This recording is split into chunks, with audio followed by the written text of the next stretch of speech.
Here we go in three, two, one. Folks, what is up? And welcome back to the Vol Talk podcast. And welcome to the third Saturday in October.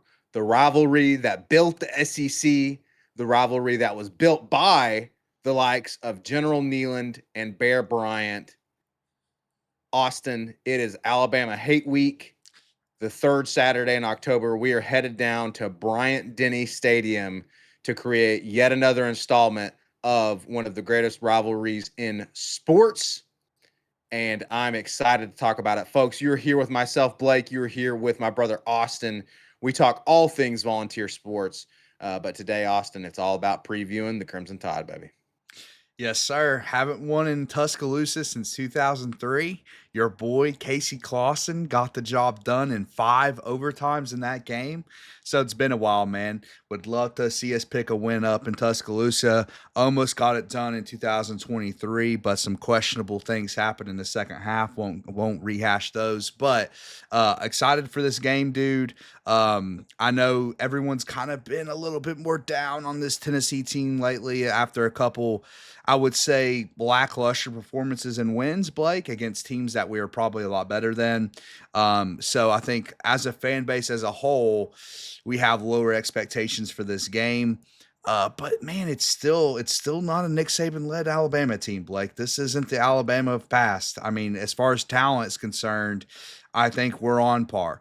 They might have a few more depth pieces than we do, but I think as far as high end talent, we might have the better high end talent. So it's going to be an interesting game, man. And I'm, ready to break it down. I'm excited to break it down as well. Austin, you did some deep dives for us into some great research and some stats, some numbers. I'm ready to get into that with you.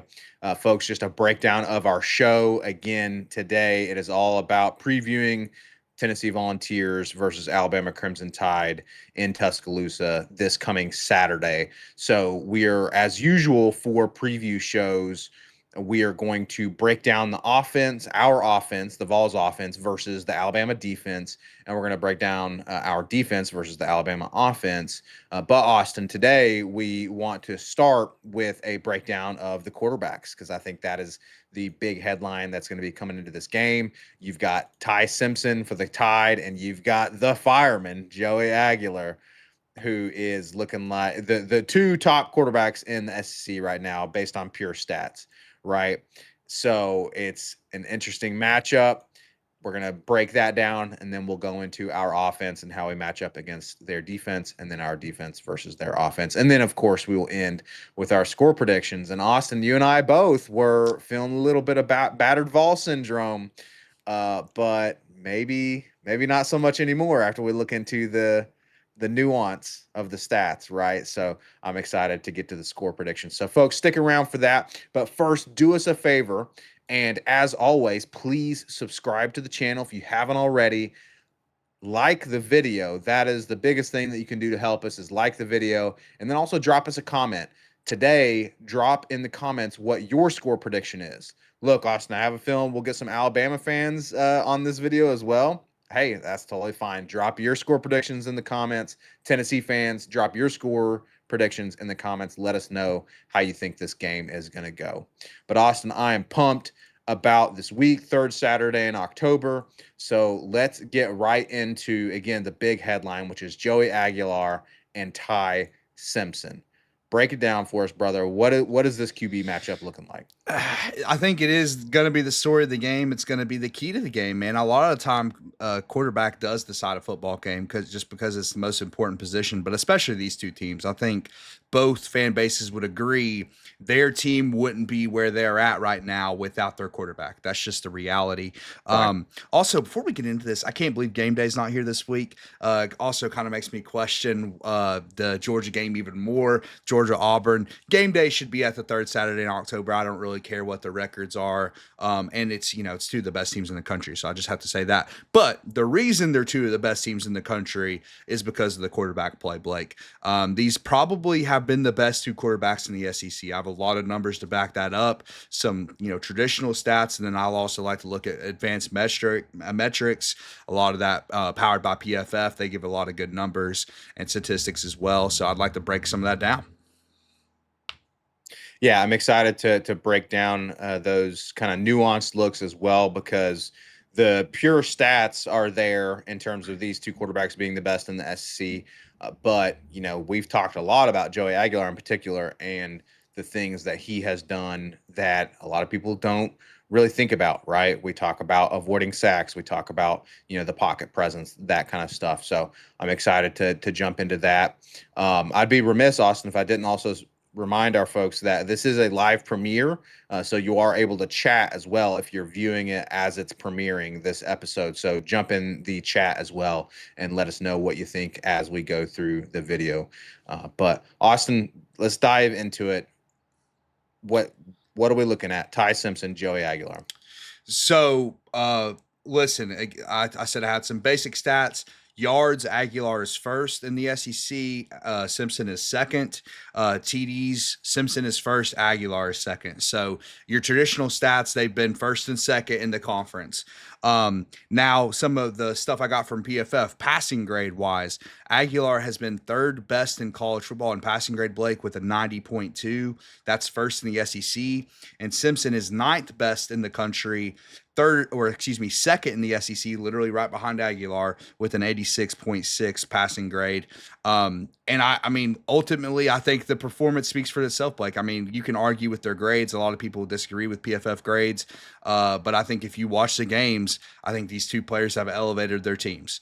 And then some of the nuanced things that you're talking about, some of the advanced stuff, pressure to sack, something I've talked about all year, something that I encourage fans to look into, because historically, I think fans think and watch football and give blame to the offensive line for sacks. I would argue push back against that greatly. I think that's sometimes the case, but it's way more nuanced than that, man. It's a lot of it has to do with the quarterback. And this, Blake, this is the first thing that I'll circle that in my eyes favors Tennessee in this game. It favors Tennessee in this game, and really I think is the only discrepancy between these two quarterbacks. Joey Aguilar, 4.3% pressure to sack rate. That means the percentage of pressures that turn into sacks for that player. 4.3% is an elite number. That's second in the country, Blake, first in the conference. Ty Simpson is 18.5%. That is 70th in college football and ninth in the conference. So right there, that's an alarm going off, because we'll get into the defense later, Blake, but we've talked about our pass rush is probably the deepest in the SEC. It's as far as sacks are concerned, on a per game basis, it's number one. So that's an alarm to me. It's like, okay, Ty Simpson isn't as good as Joey Aguilar is at avoiding sacks. He's just not, by the numbers. Now, everything else is pretty even. We look at turnovers, okay? Turnover-worthy plays, Blake. I'll just explain this again for any new listeners, whether it's Alabama fans or people that haven't watched the show before.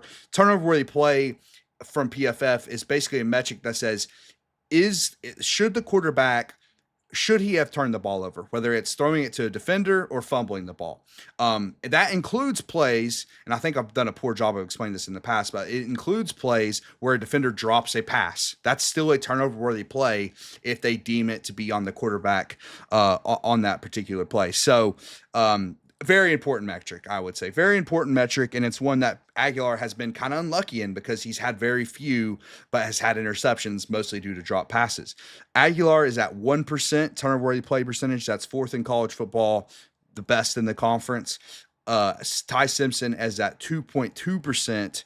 That's 26th in college football and fourth in the conference, but that's still a really good number. I mean, 26th in college football, but I mean, 2.2%. So both quarterbacks have done an elite job, I think, at, taking care of the football. Yeah, and as you pointed out, unfortunately, Aguilar has been a little bit more unlucky with his 5 interceptions to Ty Simpson's 1 interception, which is really great, from Ty Simpson and the Alabama receiving core, that they've taken care of the football, and unlucky for Joey. So we're going to need the receivers to step up, make sure they're not dropping these passes, right? But I love the nuance with the pressure to sack ratio, because it goes back to something that we talked about really since we got Aguilar, Austin. Ever since Aguilar has committed to Tennessee, and we looked at, okay, who is this guy, right? We don't know who this guy is. Let's look at this guy. Let's look at his App State play, and that was from the get go. It's like, okay, he's a gunslinger. He's making quick decisions, but he's throwing some picks, because he is just slinging it, right? And so we were like, okay, well, can Heupel's system account for that, and can he thrive in Heupel's system? And he has. So he's not taking sacks because he is making quick decisions, unlike our previous quarterbacks. Really, in general, I'm not even talking about Nico, just in general, Milton as well. Joey Aguilar is able to make quick decisions, get the football out, and he's thriving in Heupel's system. But again, it's going to be critically important on the road that his receivers have his back and don't drop these balls that he puts in their hands. Yeah, yeah, I agree. And to add even more context to that, Blake, because you're saying he's making quick decisions, and he is. More importantly, he's making quick reads. He's getting through progressions quickly, Right. and he's not. The thing is with our offense, dude, it's not like he's getting rid of the ball super quickly. Like his time to throw isn't like top 10 in the country. It's not even close, Right. and it's because we attack down the field. But Aguilar is still so elite at being able to look like fill the pocket, have a feel for the pocket, know when to actually bail on the pocket, which a lot of young quarterbacks are just not good at. And I've watched a little bit of Alabama this year. I don't think Ty Simpson's as good at that, especially in the Florida State game, which of course is the game they've lost. Give them credit; they've bounced back since that as a team. But also notably, some just to add context to their passing grades, dude. Ty Simpson in against the tougher competition hasn't had as good of games. Like he's done an elite Right. job at beating up on poor competition like Wisconsin, Louisiana Monroe, and Vanderbilt. Like Vanderbilt doesn't have an elite defense. They have an elite offense, but not defense. And the other games, like he's been good. He's just not great. I don't think he's been great in those other games. Whereas Aguilar, I think, in some of the tougher games has elevated. To a great degree. So that's another thing to note from it. I have a couple more stats, Blake, if you don't mind. Yards Yes. per attempt, they're basically dead even. Second and third in the conference. Aguilar's at 9.2, Simpson's at 8.9. Uh, and then the last thing, which I think gets into what I was talking about earlier, dude, as far as taking sacks and just pressure in general. How are these quarterbacks under pressure? Because like it's obvious, and most fans know this, that pretty much all quarterbacks are worse under pressure. Like you don't typically Right. get better when the defense is putting pressure on the quarterback. However, I do think there's a big discrepancy in this game, dude, as far as how each quarterback has handled pressure. Okay. Aguilar is fourth in the conference in passing grade under pressure with a 62.7. Simpson's 11th in the conference with a 47.1. So right off the bat, he takes sacks when a lot of times maybe he doesn't need to, and he's just generally worse under pressure. So right there, we're already starting to develop a very important key to the ball game, which is get pressure on the quarterback and create negative plays, sacking him. Especially because that, as you mentioned, that is the strong point of our defense. We've talked about that several times already this season, and we're going to get into the defense later, so we won't harp on that too much. But that is an absolutely critical part of this discussion: is can we get pressure on Ty Simpson and cause him to make some errors, and kind of eliminate that pass attack, which Alabama has primarily relied on. And here in a second, we're going to Yeah. continue to talk about, in addition to our defense, their offense as well. But yeah, it's going to be critical to shut down Ty Simpson in this passing attack. But Austin, what's the kind of final word on Aguilar versus Simpson here? What I I'm hearing, brother, what I'm hearing is that it's close, It but is. Aguilar's got the edge, It, baby. it is, and they really, in my opinion, they have been the best two in the conference. Like just objectively, if you look at it, I think Ty Simpson is actually getting more credit than Aguilar, which as a Vol fan, it bothers me. And I'll go back to once again, man. Like I think people are looking at, well, Aguilar doesn't have a marquee win. The problem with saying that is Aguilar put his team in a position to have a marquee win and somebody else let him down. So it's just like I'm more of a process guy over the results because the process is Aguilar in that moment against Georgia put us in the position to win, but his special teams let him down. And sometimes his coach let him down earlier in the game when you have a 5-point lead and you have a chance to get up by 2 touchdowns and your coach runs the ball 3 times in a row when you have the fireman. That doesn't make sense to me because he's been one of the best SEC quarterbacks, like we've just been going over. And I think overall, and just to give Ty Simpson credit, Blake, and I just give Aguilar credit for this, I think they've both been good in these high pressure situations where their team needs them and they need to show up late in games. I think they've both done a good job of that.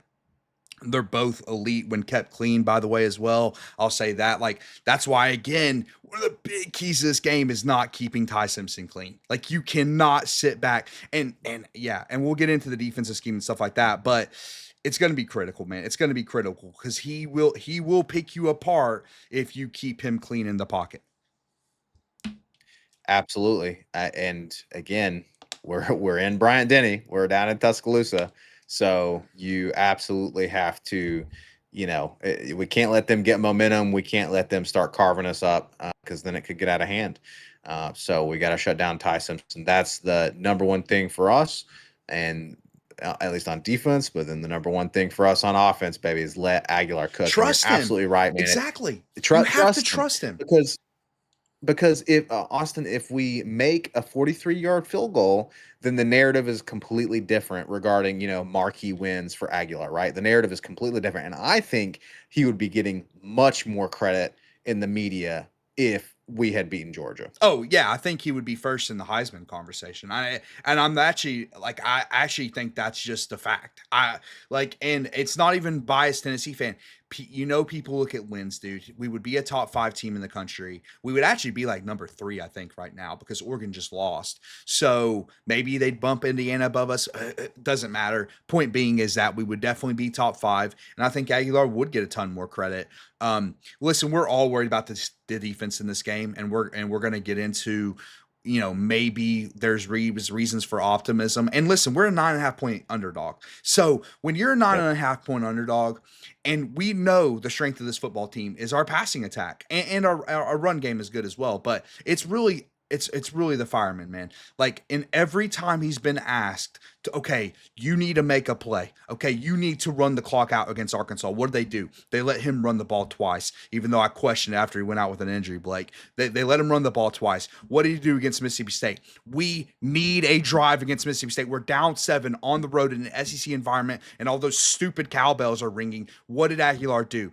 Converted multiple 3rd and 4th downs and led us and tied the ball game. That's what happened. What did he do against Georgia? We listen again to rehash it one more time because it's so critical, man. This is going to be a big part of this game because I think this game is going to come down to the final moments. That's just how we played this game over the last three years or so. Okay, against Georgia. He needs, dude, it's like there's like 2 minutes left. If we turn the ball, if we go 3 and out against Georgia, Blake, in regulation, Georgia's going to get the ball back and likely win the game in regulation. We need a big time 3rd and 8. What does he do? He finds the completion, continues that drive, sets us up to win the game with a 43-yard kick. Every time in these 3 SEC games that he's been asked, okay, we need you in this moment, Aguilar, because without you, we might lose the game. Like we could be 0-3 in the conference right now, Blake, if he doesn't find a way in Yep. all 3 of these games to set his team up in a position to win. And he's done it, man. He's done it. So when let's say we have a lead in the 4th quarter, Blake, let's say we have a 7-point lead in the 4th quarter, we have the ball. Trust your quarterback to make a play on 3rd down. Don't run the ball. And I love our run on offense, but we saw this in the Arkansas game, 3rd and 3, right? We have a chance to put this game away. Heupel runs the ball, we punt, and we keep Arkansas in this football game. It's like, no, put the ball in your best player's hands when it matters most, man. Just do it. And he did it at the end of the Arkansas game, but I want to see it more, man. Absolutely. And what have you got to lose when you're in Tuscaloosa against an Alabama team that they've got a chip on their shoulder, right? Yeah. Including this podcast, we counted them out after they lost to Florida State. The point stands, the dynasty's dead, right? And we're about to transition to our offense in general versus their defense. And let's be clear, folks, this isn't the defense of old at Alabama, right? This is not a Nick No, Saban no. defense. Both It's still defenses, I think, aren't a great unit overall. right, exactly. It's still, I mean, it's still got SEC talent, obviously, but it is not an Alabama Nick Saban defense of old, of yore, if you will, of yesteryear. And so we've got an opportunity, but still, you're on the road in Tuscaloosa. They've got a chip on their shoulder. They're looking to cement themselves into the playoff conversation. So it's going to be it's going to be critical that you trust Joey Aguilar to get the job done because he's shown he can do it, as you said. So, but Austin, so we're kind of talking a little bit about just in general, kind of a segue here to the offense in general, right? So obviously the key to our offense is Joey Aguilar, but you alluded a little bit to our run game. It's still there. It's still present. Again, we're going to need the receivers to step up in a big way. And again, this Alabama defense, while they're going to be hungry, they're at home.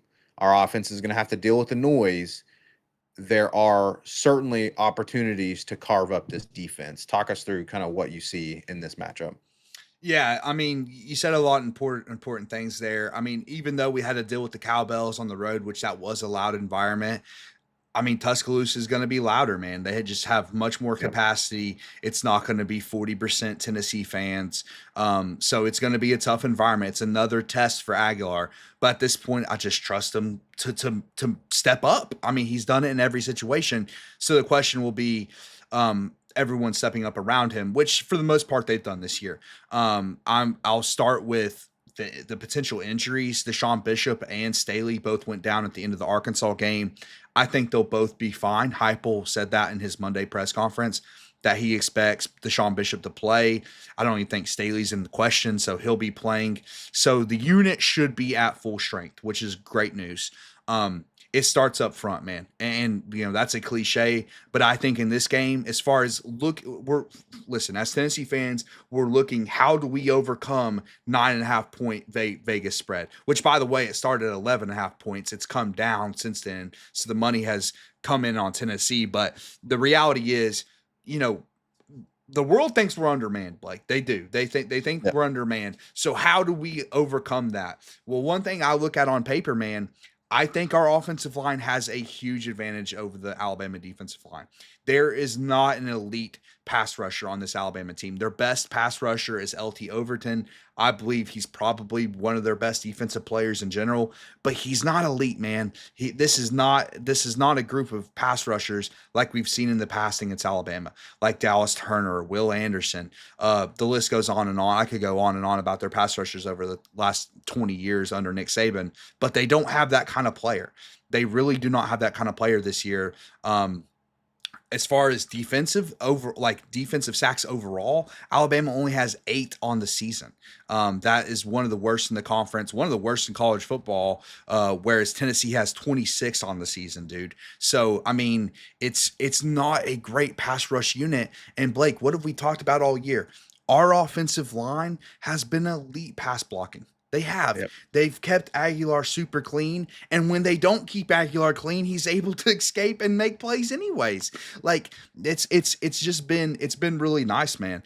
And I think they're going to be able to do it again. I don't see any reason why all of a sudden our pass blocking is just gonna go to crap this game. It just there's nothing on paper that says so. There's not. There's no pass rusher on this team that we should be terrified of. And even LT Overton, like I think we'll be fine. I think we have the guys to take care of him. Specifically Lance Hurd, who I've said all year, Blake, who has way improved as a pass blocker, man. I'm just like night and Yes. day. And then I've honestly, dude, even though our Arkansas review was like an hour and a half long, I forgot to shout out David Sanders. He had 10 pass blocking snaps, was elite, man. According to PFF pass blocking grade, he was elite in that game, pass blocking. So interested to see if David Sanders has to play in this game, and how his performance will be. But yeah, I mean, so that's one of the big discrepancies that I'm looking at on paper. It's like, okay, like we should be able to get pressure on Ty Simpson, which we'll talk about more in depth later. And we should be able to protect Aguilar, man, which, he's like, just like every quarterback, he's way better when he's kept clean. So then it'll come down to Blake. Okay, like you said earlier, can the receivers continue to make plays? Like they've made plays, but there's also been blunders. Like the drops didn't stop. Unfortunately, it got transferred to Chris Brazel last game. He dropped a touchdown pass. Like, can we go a game without a receiver either dropping it into an interception or dropping a touchdown throw? That would be spectacular. And if there's any game for it to happen, It's it's now. this one, It's this the one. third Saturday in October. So we're going to need everyone to. I just hope that the players understand. I'm sure they do. I'm sure they'd say they do. I need them to understand the importance of this game, this rivalry, Yeah. and winning in Tuscaloosa. So receivers step up. Mike Matthews, he's had some drops on the year. Need him to have a great game. And And for some reason, I feel like Mike Matthews is going to have a big game. I think they're ooh, probably going to Mike focus Matthews Brazel, breakout. He's calling it. but I think Mike Matthews is going to have a good game. Oh, And then, of course, Staley and Brazel will be important as well. And then, of course, the run game, Austin. Can we continue to have a balanced offense and gain some yards on the ground? We've got a stable of running backs who've shown themselves to be very good. yeah. I mean, yes. Shout out to Deshaun Bishop. Deshaun Bishop has been awesome. Can't say enough good things about him. And then Star Thomas as well has had his moments. And even Peyton Lewis, it's a stable. It's playing out just like we talked about in the season preview, Blake. They have really, are any one of them as good as Dylan Sampson? No, but all three of them together have definitely equaled his production. So it's been really nice to see it play out that way. And Deshaun Bishop, like, we talk about clutch gene, and I've mentioned that a lot with Aguilar, how he's been clutch in big moments. That you could apply that to Deshaun Bishop. You don't really apply that to running backs a lot, but when we need a moment, it seems like Deshaun Bishop's the one giving it. Like the touchdown Yeah. run in overtime, obviously, the big run in the Arkansas game to really put it away, where he got hip dropped by one of Bobby Bertrino's dirty players. The people defending Bobby Bertrino, by the way, absolute losers, dude. He's a dirty coach and a dirty individual. So screw those people in the comments. But anyways, just get that out of the way. But Deshaun Bishop has been clutch, man, in big moments. And just overall really, really good. But yeah, dude, I think, and just to circle back to the receivers, Miles Kitselman, revenge game once again. Former Alabama Yes. player, they didn't want him. They didn't think he was good enough to be a blocking tight end. He's been an absolute breakout player the last 2 years for Tennessee. Obviously made a couple of great plays last game. So interested to see how Kitselman gets involved. But this receiving core as a whole, man, it's been really good, man. It has been, like, we have to give it credit, like whether it's Staley breaking out against Arkansas, and I mean he's been really solid all year. Chris Brazel, I think, is still, despite a down game, is still one of the best receivers in the entire country. And then, like you said, Mike Matthews feels like a guy who is just poised for a breakout, like because he's fast, he's big, he's open a lot. Sometimes it's a little miscommunication. Like it does feel like Mike Matthews is due for a breakout. And if you're just looking at our film, it's like, okay, they're gonna obviously focus on Chris Brazel like a ton, because how good he's Yep. been. And then Staley last game, like his breakout, so they're gonna focus on Staley. So it's like if the attention's off Mike Matthews and him and Aguilar can just get on the same page, it does feel like Matthews could have a big game in this game. I hope so, man. I hope that they have spent extra time in the film room this week. I hope they've spent extra time on the practice field this week, and that everyone is firing on all cylinders, because, again, this is the game. And it Yeah. kind of becomes downhill from here, Austin. Alabama's probably a Yeah. better team than Oklahoma, right? Now, Oklahoma is the next big test after this, and then of course Vanderbilt is no slouch this And year, Florida. unfortunately. And Florida, And dude. then of Florida's course looking better. So Florida's on the up and up, so we've got them in the swamp. But it there's something about the fact, okay, of course, this is Alabama. This is the third Saturday in October. But then just something about, okay, if we can win here, then, okay, now all of a sudden you're just keep winning, yeah. keep rolling downhill. And so I need everyone to be on the same page, firing on all cylinders, because it's now or never. Yeah, it is. Just to shout out a couple of Bama players since we're talking about their defense. I will say they have a really good safety duo in Hubbard and Yes. Sapp. Keon Sapp, probably honestly, Keon Sapp is up there with LT Overton as their best player on defense. Interested to see how Aguilar handles that. And he's again, he's done a really elite job of taking care of the football this year, and I think Heupel's scheme has helped him do so. Um, but like again, and just historically going back to Aguilar's old days at App State, he can make mistakes if at times. So I don't know. We'll see if that comes back to bite him. Two good safeties does worry me in the back end, Blake, Yes. a little bit, just as far as Aguilar making turning the ball over. But again, I think he's been elite at this year, so I don't see any reason it would change, but you never know. I just have to at least shout that out just in case for some reason we see Aguilar throw a couple interceptions in this game. Well, But I do think one of those safeties has 3 interceptions already on the he year, does. if I'm not Yeah. mistaken. So yeah, it is worrying in the mid to long game, into the mid to long range pass game.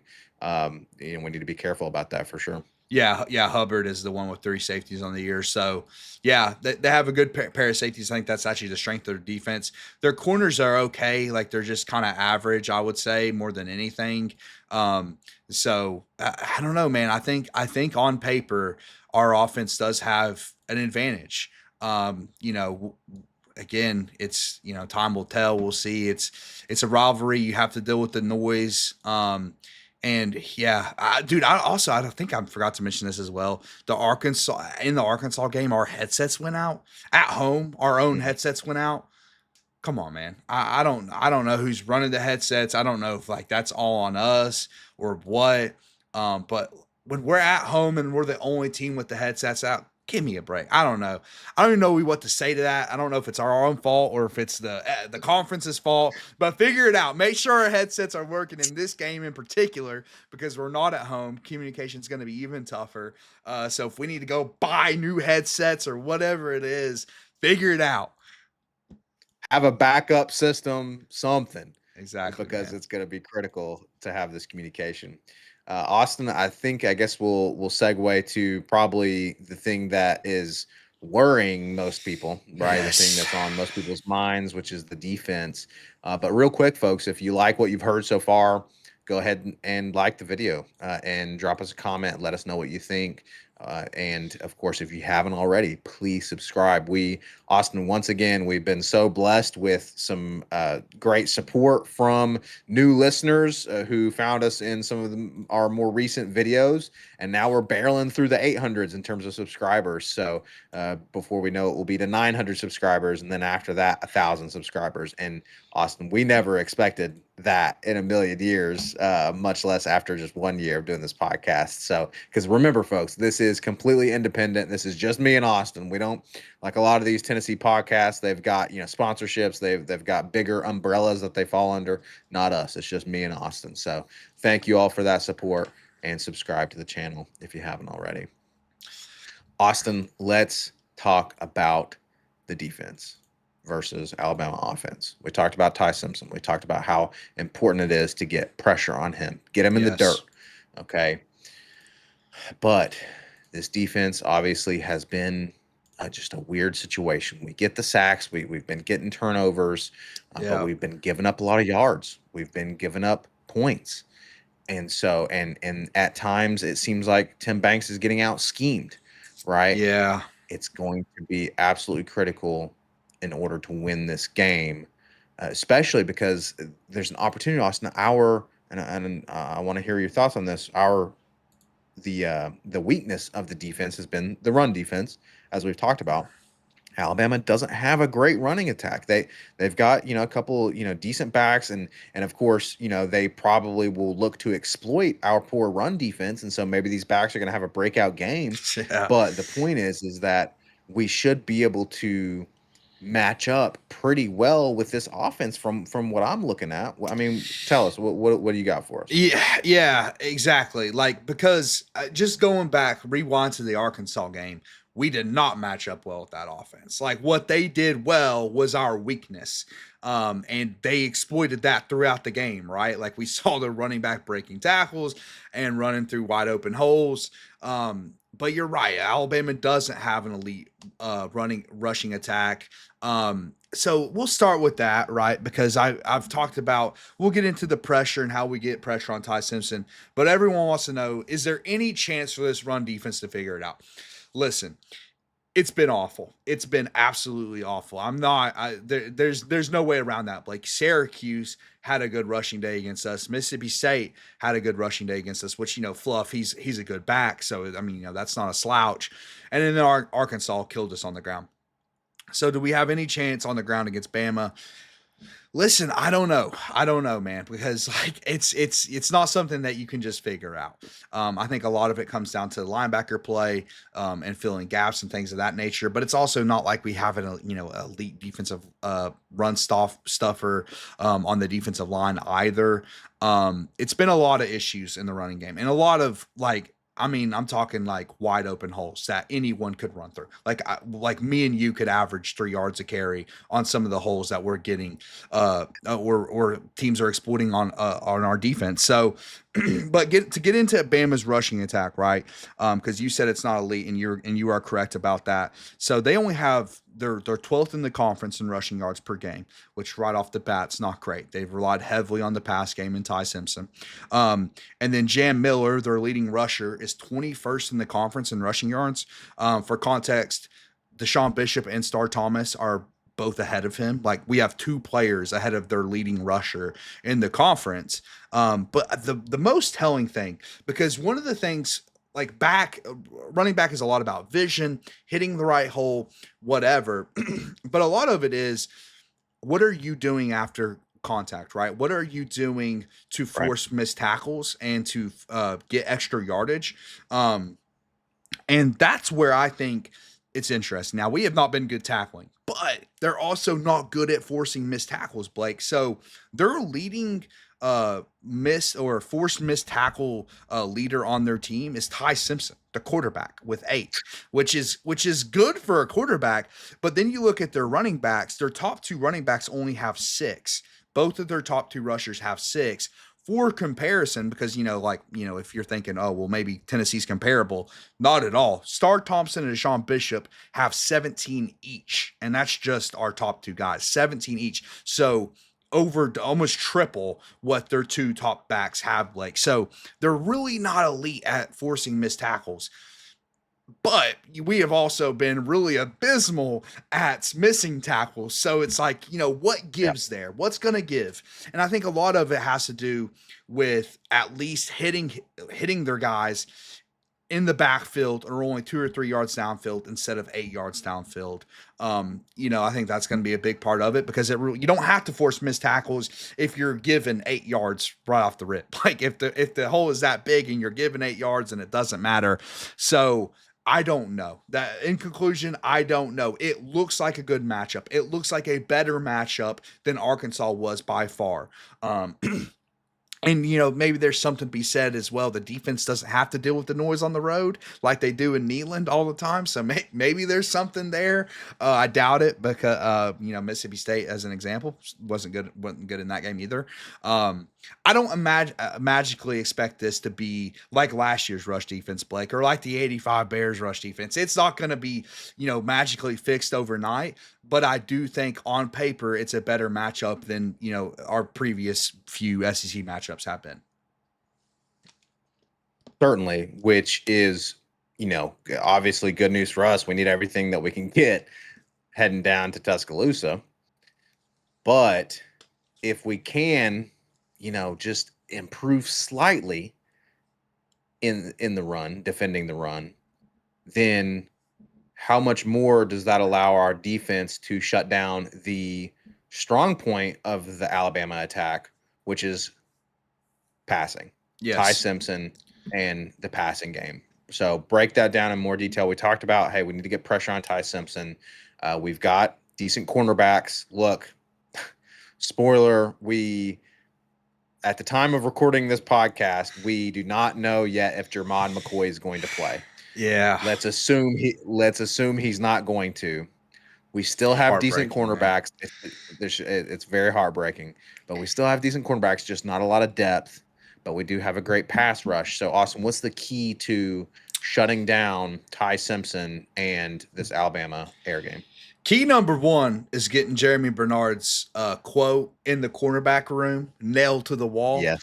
Show this to everyone on the team. So Jeremy Bernard, who, by the way, he's had a breakout season, has been really good, to give him credit. However, he called this Tennessee defense a field of dreams, Blake. He said it's a great opportunity for our offense. They give a lot of yards.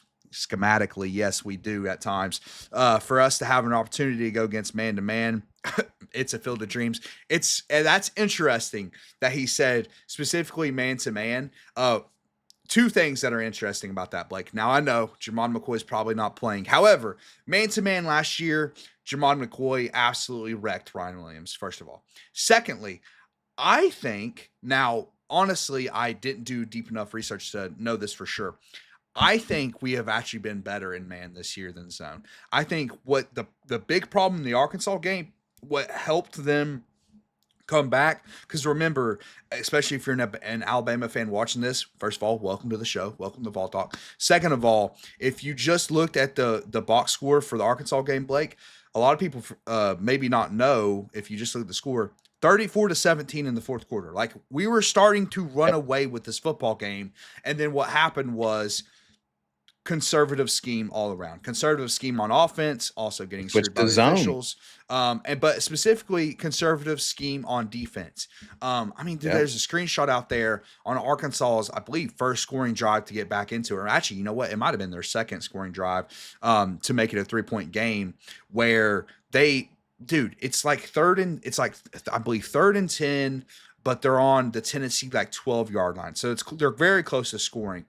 We're basically every single corner and safety are playing the sticks. So it's like, dude, and I'm pretty sure they ended up scoring on that play. So it didn't work that well. Like that obviously didn't work that well. But that's I get the idea. The idea is you're going to tackle them in bounds. You're either going to force them to call a timeout or it's going to run more clock. Didn't work at all, by the way. And to me, it's like, dude, if you're playing that far off, you can easily throw underneath and then have yards after catch. Like, you're relying on your guys to jump the route and actually make the tackle, which has not been a guarantee from our secondary this year. Listen, I think we can all agree. I do not agree with the fan base that are saying fire Tim Banks, Blake. I do not agree with that. I think stability is key in an organization, and I think Tim Banks has had his ups and his downs. The end of the Arkansas game was a bad down because we got way too conservative, played a ton of zone coverage, and basically stopped doing what I believe the strength of our corners is, which is man-to-man. I think that's Colton Hood's strength, man. I think it's man-to-man, get on an island and just do your thing. And then let our pass rushers get after it. That's the thing. That's what those two things in tandem is what works, Blake. but they stopped doing that. The problem is Right. if you do that all the fourth quarter, you just blew your 17-point lead, and without Joey the Fireman Aguilar rushing it down the field 20 yards and then QB power on the following play, Arkansas has a chance to win the game or at least tie the game and go to overtime. It's like you acted like you had a 50-point lead when you didn't. And that can't happen in this game. Like that can't happen at any point. No. I don't care if we have a 30-point lead, dude. Like you can't do this against this Alabama passing attack because, like you said, Blake, it is the strength of this football team. Absolutely. It's absolutely the strength, and our strength, like you said, has been this man-to-man coverage seemingly. And so why change it up? So look, Tim Banks gets paid a lot of money, a lot more money than we make doing this podcast, which is zero, by the way.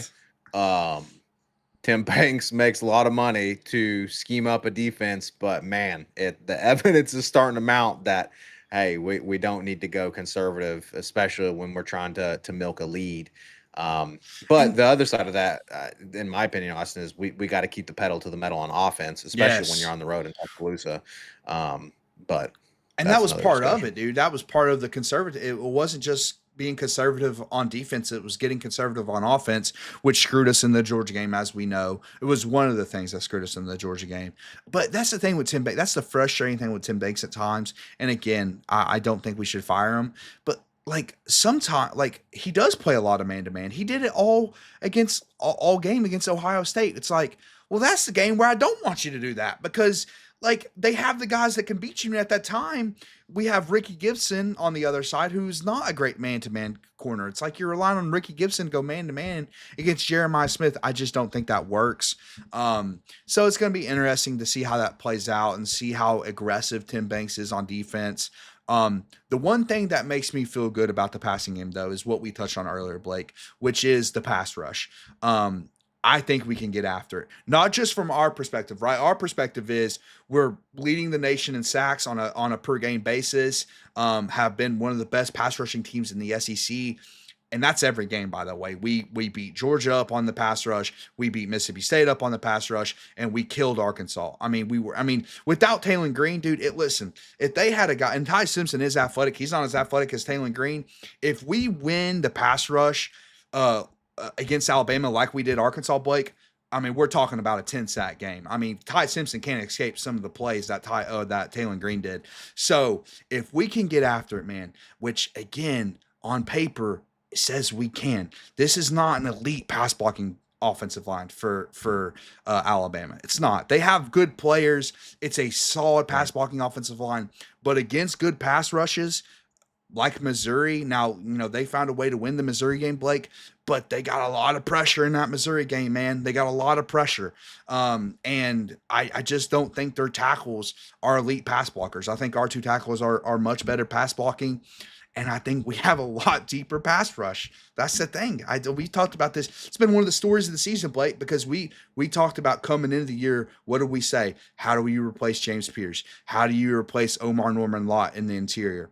Well, the answer is Joshua Josephs becomes as elite as James Pierce is. Like he might Yep. not have the bend, he might not have the speed that James Pierce is, but as far as production's concerned, he's right there.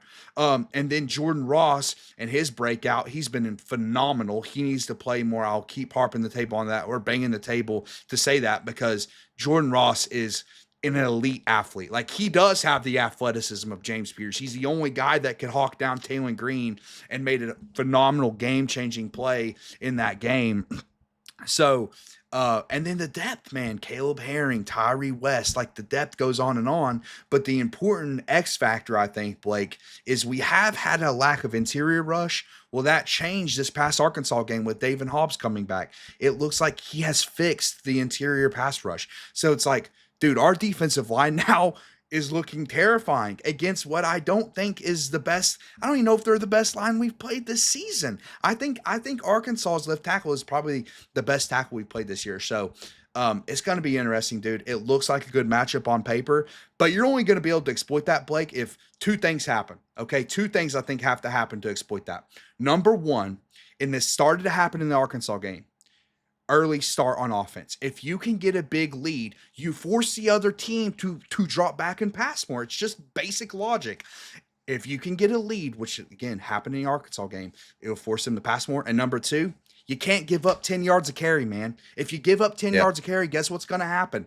They're going to run the ball all game. They're going to control the clock. It's going to look like an old Nick Saban team. That's what it's going to happen. They're Yeah. going to just control the ball, say don't give Aguilar Tennessee the football, and they're just going to control the clock and they're going to rush it for 6, 7, 8 yards of carry. And that's a legitimate possibility in this game, by the way. I think we all know that as Tennessee fans. Yeah, and we need to be careful with that because our offense is a fast-paced offense. I think we averaged just over 26 minutes of time of possession to Alabama averaging just over 34 minutes time of possession. So it's those kind of fit exactly like puzzle pieces in terms of those averages. But to your point, if we allow Alabama to eliminate opportunities for our offense because they are vastly out controlling us in time of possession, then that could be an issue. So yeah, And let's shore up that run D and let's freaking make Ty Simpson throw it and yeah, then put him in the dirt. yeah, you have to. I think you have to force him to throw, but you have to get pressure on him because Ty Simpson will eat you up if you don't get pressure on him. That's just the reality. So that's going to be a big key. But you brought up time and possession, which I think overall is an overrated stat in football, but it can get out of hand in a game like this. Like if we have that high pace offense, well, we saw this a lot last year. If they struggle, which I don't think they're going to struggle, but if they do struggle, if they have a couple three and outs, then all of a sudden the pressure's put more on the defense. The defense has to be on the field more. They're expected to stop the run more, or even if we score quick. That's why we fake injuries after our PATs, Blake, because we're giving the defense a little bit of a rest because we score so quickly. That's why we do that. But that can get out of hand, man. If Alabama's just running it down our throats and our defense is going to have to be on the field for 40 plus minutes in a football game, that could be something that ends up being detrimental to winning the game. Let's hope that doesn't happen. Let's hope we can actually stop this running attack. And for the first time we've done all year against a legitimate opponent. And yeah, man. And hopefully it's our get right game instead of Alabama's get right game as far as running the ball is concerned.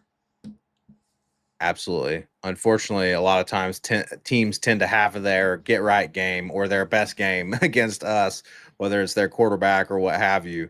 Let's hope that doesn't happen. And also, Austin, let's hope that Jermod McCoy is on the field. Oh, Again, at the time of yes. recording this podcast, he's not on the he's we don't know if he's playing or not. I'm skeptical. Most fans are skeptical.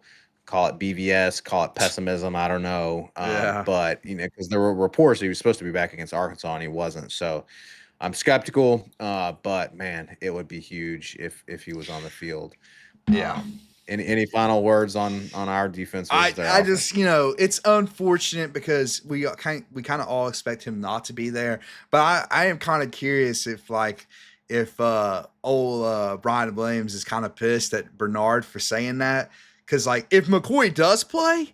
All of a sudden, Ryan Williams is having flashbacks. I mean, it's like PTSD for old Yeah. Ryan Williams. And I wouldn't say that because I'm telling you right now, I would 100%.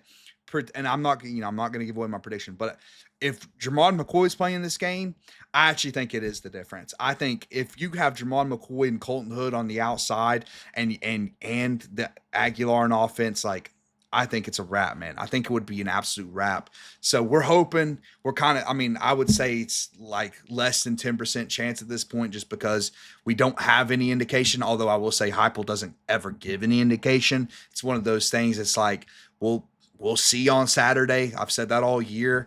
So it's hard. It's a hard thing to predict, but and I don't know. And there's people speculating whether McCoy is, it's a personal thing or what. Listen, I wouldn't do that. I wouldn't speculate those kind of things. He tore his ACL in January. He's still on track to have a speedy recovery if he even plays this year.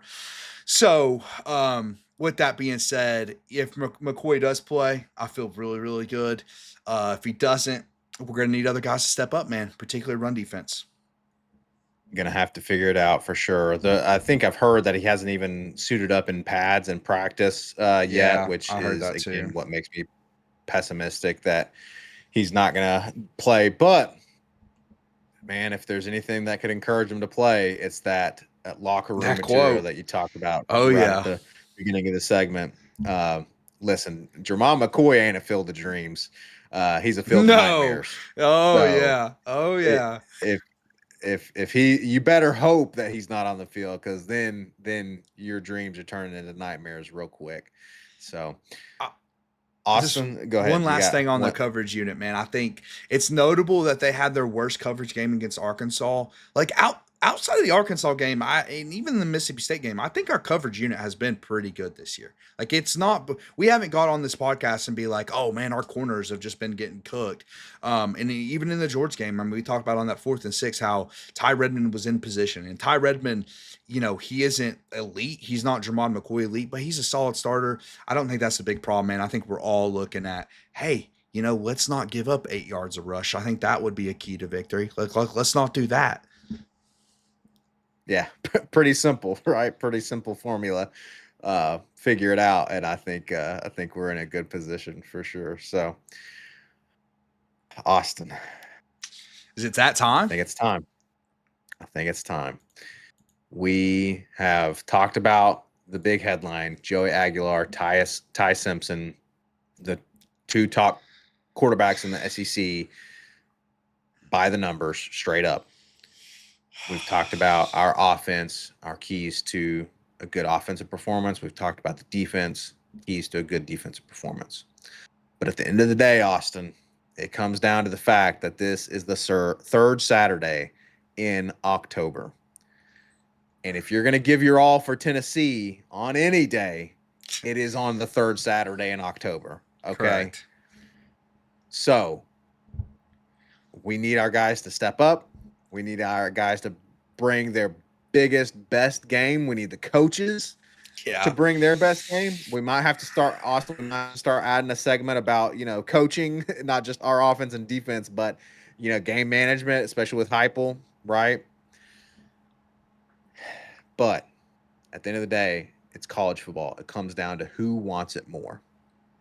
So, Austin, who do you think is going to want it more at the end of the day in Yeah, Tuscaloosa? I think there's a lot of that. I think it comes down to a lot of different things, but I think I will touch on, I think our offense will keep us in this game. I think Joey Aguilar is going to keep us in every single game that we play this year. I think that's how much he's elevated this team, and how he showed up in big drives and big moments. He's literally showed up every single time he's been asked to, and I think that's a big thing. I don't know. I don't think the run defense is going to get better, man. I just don't have any reason to believe that. They're going to have to show me for a game for that to happen.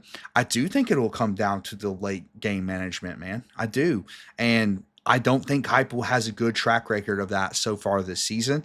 Um, but the optimist in me, Blake, is saying, okay, if you managed the end of the Georgia game poorly with getting a little too conservative, and he managed the Mississippi State game poorly with getting a little too conservative at the end of the game, even the Arkansas game, you could argue that was not his best managed game.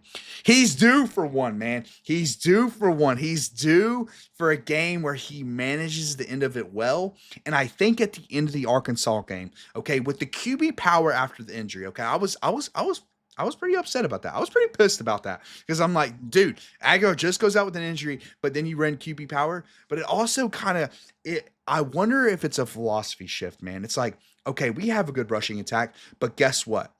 When we need a first down, who are we going to rely on? We're going to rely on our best player. At the end of the day, we're going to rely on our best player. I think Heupel relies on his best player in this game. I think we get the job done, man. I'm going to say 38-35, and guess who gets redemption? The kicker gets redemption on a game-winning kick, just like No 2022, way. baby. Give me the Vols. That would be an incredible story, bro. Gilbert gets Max his Gilbert redemption. Gilbert gets the redemption. Man, Austin, I'm not gonna lie to you. Your prediction is very close to my prediction. Okay. I do think it is going to come down to the wire, like you said. I want, look, and here's the deal.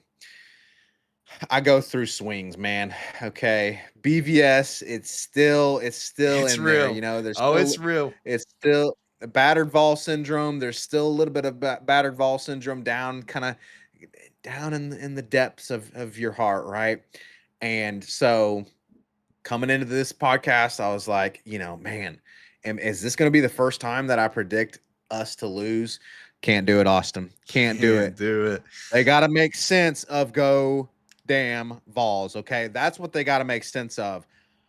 That's all we got to make sense of. It does come down to the wire, but I think instead of Max Gilbert, I think it's a late game touchdown, brother. I think it's Oh, 34 okay. Alabama, 31 Tennessee going into the end of the fourth quarter. Joey Aguilar, game winning drive, Touchdown drive. 38-34, and the defense comes up big with a game ending interception to win the game 38-34, break the streak. First team since 2003 to win in Bryant Denny and in Tuscaloosa. Third Saturday in October. I It's back. like The I rivalry's like back, it. baby. Since your boy Casey Clausen, by the way, no love for That's Casey right. Clausen apparently from you today on today's show. Had to Dude, shout out the great Casey Clausen, the last man to win in Tuscaloosa. man, listen. It speaks for himself, okay? Casey Clausen's track record speaks for himself. Hendon Oh, Hooker he deserves praise because he was the first quarterback since Casey Clausen to beat both Alabama and Florida in the same mm-hmm. season. But as you rightly pointed out, Casey Clausen is the last UT quarterback to win in Tuscaloosa. Austin, that is not the standard that at the University of Tennessee. And if anyone is going to break that streak, it's going to be Joey the Fireman Aguilar, baby. I like your score prediction, Blake, and I had to look it up to double check this. But 38-34 was the score of the No, 2006 no, it wasn't. AFC Championship game, Patriots versus Colts. Peyton Manning have never gotten over on Tom Brady in the playoffs until that game. He broke through, beat Brady and the Patriots, went on to win the Super Bowl that season. So I would absolutely love that score. That score is near and dear to my heart, brother. The Sheriff finally got over the hump with that score in the AFC Championship game. But I listen, man. I don't. Here's the thing. There's been a lot of talk amongst the people I talk football with and Vol football in particular. I don't know if we have an elite team this year. I don't know if we do. And I don't think Alabama does either. That's what's giving me Right. hope in this game. I don't think Alabama does either. I don't think they've shown that. Um, but here's the thing. This game can change everyone's perception on this team, man. It can change everyone's perception on this football team because this could be our first marquee win. This could be Heupel's biggest road win. You know, you have 2022 LSU, but it's like this would be Heupel's biggest road win in his career. Um, and it could really change a lot of things. It could make us feel a lot better about the postseason and all that. And like you said, man, at the beginning of the show, you win this game and, we can look ahead since we're fans. And since we're looking ahead, it feels like you could finish pretty strong on the season. It feels like, and I've said this all year, I think this will be the last game where we're an underdog. And it will definitely be the last game where we're this big of an underdog. There's no question about that at all. But I think overall, I think we'll be the favorite to win every game from here on out. So it's a critical game, obviously, outside of just the rivalry and it being the third Saturday in October. And like you built that up well, man. It's one of the biggest rivalries in college football, right? Alabama has the Iron Bowl, so I think in fans' minds, it's like since they have another massive rivalry, it diminishes this one. No, this rivalry was the game in the SEC for a long, long time, and it has a lot of great tradition. And we need to bring back orange versus crimson. By the way, we talked about Yes, this off stream. We need to bring it back. Orange versus crimson every single year. We need to make it happen. absolutely. Threw that in the thumbnail for you folks. The home versus home uniforms, orange versus that ugly red, baby. So, Austin, man, this You're absolutely right. If we can win this game, if we can win in Tuscaloosa, there's not a game the rest of the season that we shouldn't be able to win, that we can't win. If we can win in Tuscaloosa, you can beat a resurgent Gators team in the swamp. You can beat Oklahoma at home. You can beat Vanderbilt. Uh, there's not a team we can't beat if we can I beat agree. Alabama in Bryant Denny. So get the job done.